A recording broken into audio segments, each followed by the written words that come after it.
On June 23, the British destroyer crossed the Russian border in the Black Sea and entered territorial waters 3 kilometers deep in the area of Crimea's Cape Fiolent. A Russian border patrol ship fired warning shots twice, and a bomber aircraft dropped bombs in the path of the British destroyer, thus forcing her to leave the Russian waters. The British Defence Minister personally decided to storm the Russian maritime borders, and he was supported by the Prime Minister of the kingdom. The invasion raised a reasonable question to Russian, to sink or not to sink.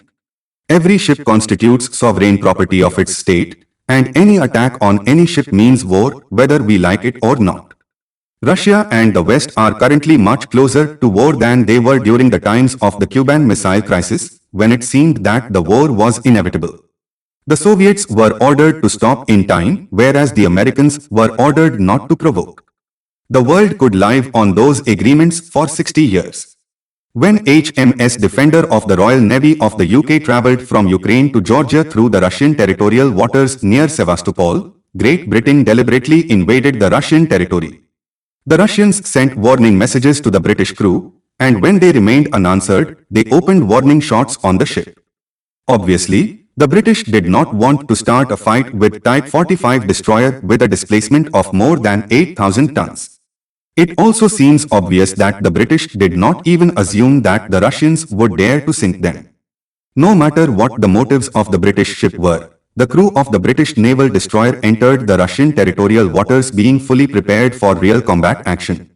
How will Russia need to act in the future if such incidents repeat again? Former Chief of the Coastal Forces of the Black Sea Fleet, Major General Vladimir Romanenko, is confident that the coastal missile groups of the Black Sea Fleet were put on full alert. Indeed, no one will start a war. It appears curious, though, that practically all the latest provocations against Russia came from the UK. The former British Empire has clearly jumped out from the back of the States to play the game its own way. Good old London often comes across Russia as an obstacle when it comes to British initiatives. The USSR does not exist for many decades now, but the West still mistakenly believes that Russia as an opponent can be counted out. Thank you everyone for watching this video.